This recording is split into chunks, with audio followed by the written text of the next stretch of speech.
எல்லோரும் வந்திருக்கிறோம். என் அன்பிற்குரிய நண்பர்களே, நாம் எல்லோரும் வாழ வேண்டும் என்பதற்காக தனக்கு வாழ்க்கையை மறத்துக் கொண்டவர். நமக்கு நோய் வந்த போதெல்லாம் அவர் மருந்து உட்கொண்டார்.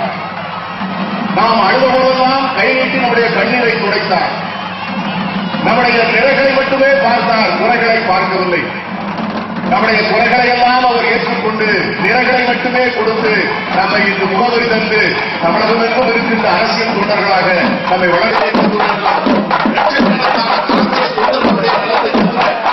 நம்முடைய மாண்புக்கு மக்கள் தலைவர்கள், நம்முடைய மத்திய நிதியமைச்சர்களையும் தமிழகத்தினுடைய துணை முதலமைச்சர்களையும் அழைத்துக் கொண்டு வந்திருக்கிறார்கள். வருகை தந்துவிட்டார்கள்.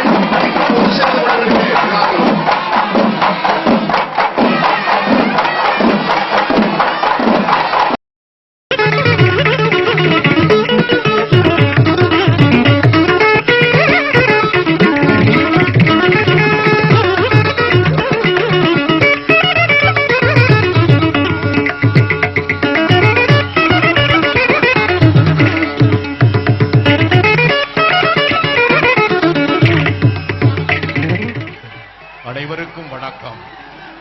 கனியிடை ஏறிய சுளையும் முற்றல் கழையிடை ஏறிய சாரும் நனிபசு பொழியும் பாலும் தென்னை நல்கிய குளிர் இள நீரும் போல இனிமையாய் தோன்றி இன்னும் எங்கள் இதயத்தில் வாழும் மக்கள் தலைவர் ஐயா அவர்களின் திருவுருவச் சிலை திறப்பு விழா. நடுங்குது நடுங்குது நீலவானம், குலுங்குது குலுங்குது கும்பகோணம், எங்கெங்கு கேட்கினும் ஐயாவின் வேல் விழா இனிதே துவங்குகிறது.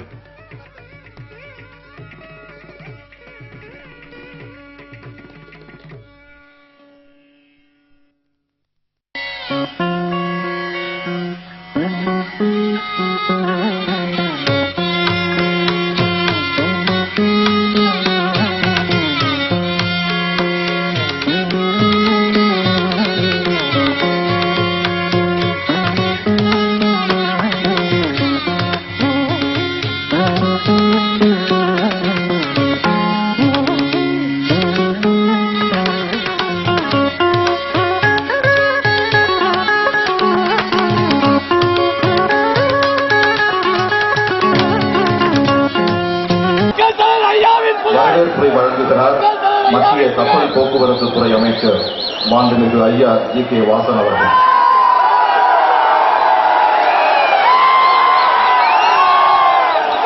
மக்கள் தலைவர் ஐயா மூப்பனார் அவர்களின் புகழுக்கு பெருமை சேர்க்கும் வகையிலே அவர்களது அரசியல் சமுதாய தேசப்பணியை போற்றும் வகையிலே ஐயா அவர்களுடைய திருவுருவச் சிலை திறப்பு விழா இங்கே சீரும் சிறப்புமாக நடைபெற்றுக் கொண்டிருக்கிறது.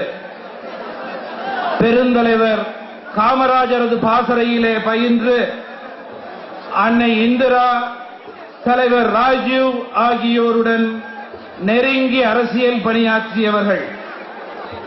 பண்டிதர் நேரு அவர்களுடைய குடும்பத்தின் மீது அவர்கள் கொண்டிருந்த மிகுந்த ஈடுபாட்டின் காரணமாக அன்னை சோனியா காந்தியினுடைய நம்பிக்கை பெற்றவராக செயல்பட்டார்கள்.